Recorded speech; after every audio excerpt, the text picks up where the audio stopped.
Sa ibabaw ng bundok,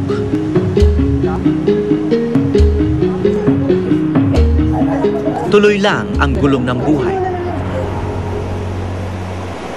Walang kamalay-malay sa nangyayari ilang daang talampakan sa ilalim ng lupa.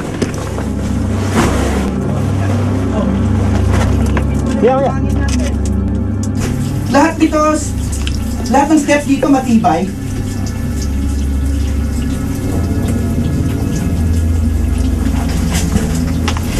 Jesse, ilagay mo sa liig mo yung camera.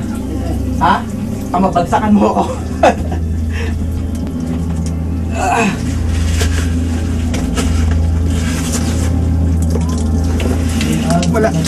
Wala masyadong makapitan eh.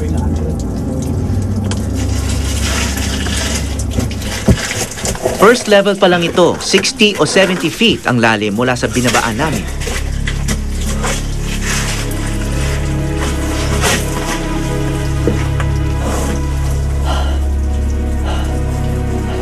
Taas na. Oo, pero malalim pa raw ito.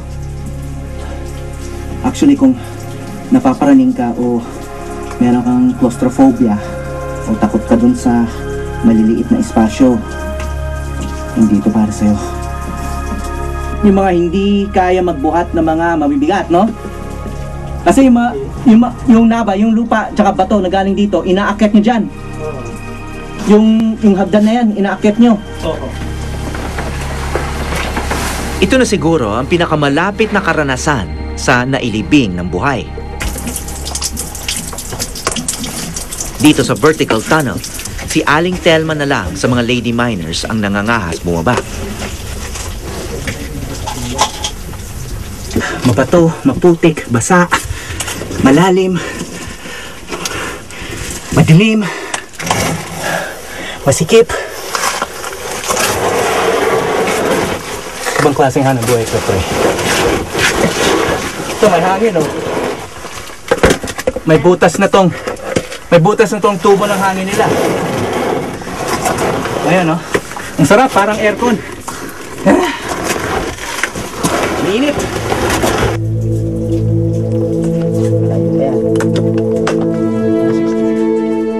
Pero kailangang tiisin para marating ang bahagi ng usok kung saan naroroon ang mga ginto.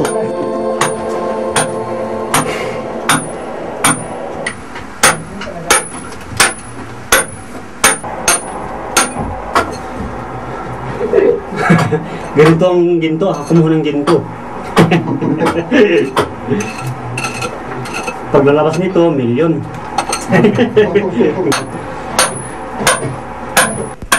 Sa ganitong malalalim na usok, mga lalaki na ang nagtatrabaho. At sa hirap ng trabaho rito, kailangan relyebo sila.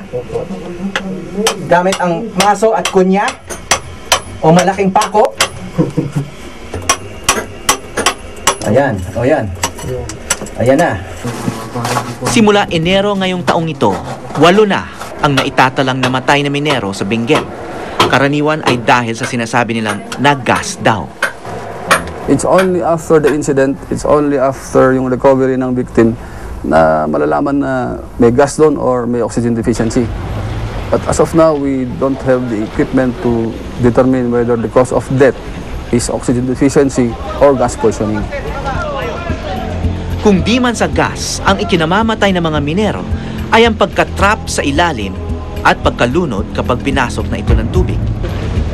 At dahil sa sunod-sunod na pagkamatay ng mga small-scale miner, pinatigil na ng DNR noong January 2009 ang pagmimina sa paligid ng Antamok River, kung saan kabilang ang Sitio Luneta. Pero ginawaran din ng gobernador noong nakaraang taon ng Special Temporary Small-Scale Mining Permit ang 5 grupo ng mga minero, kasama na ang Luneta Miners Association. Basta makakuha sila ng permiso mula sa Benguet Corporation, na siya pa rin may-ari sa lupa kahit pa huminto na ito sa operasyon. Hindi ititigil, hindi po pwedeng itigil ito dahil maraming magugutom eh. But a little more than 40% of the people of Benguet depends on small scale. Hindi mo pwedeng itigil, but i-regulate natin sila. Pansamantala, habang patuloy ang usapan sa patutunguhan ng mga small-scale miner, tuloy lang ang trabaho sa loob ng mga usok. Sabi kasi ng DNR o ng pamahalaan na sobrang peligro o delikado na tong trabaho to, kaya gusto nilang i-ban. Saan naman kami saan kami naman nahanap ng trabaho. Karamihan nga dito yung mga disqualified sa ibang mga kumpanya o ng trabaho. Dito sila nag-ipon-ipon. Kasi dito kahit sino pwede. Pwede. Pero Malakas lang ang katawan dapat. oo, gaya ng mga babae. Noon hindi sila pumapasok. Talaga namang pinagbabawal namin 'yon. Pero sa mga mga siguro sa mga horizontal, gano'n, at saka sa labas. So bakit pinapayagan na sila ngayon? Bakit may permiso na ngayon? Alam ko na, kasi para ba maipakita na talagang yung mga babae kaya rin nila. Sa kabila ng hirap ng pagmimina, mas pinipili pa rin ito kaysa sa ibang hanap buhay. Katapos lalabas na. Walang nag-iisang nagmimina. Sabay-sabay silang bumababa. O, merenda muna tayo. Mga busing. Sabay-sabay nagmimerienda. At sana, laging sabay-sabay lalabas.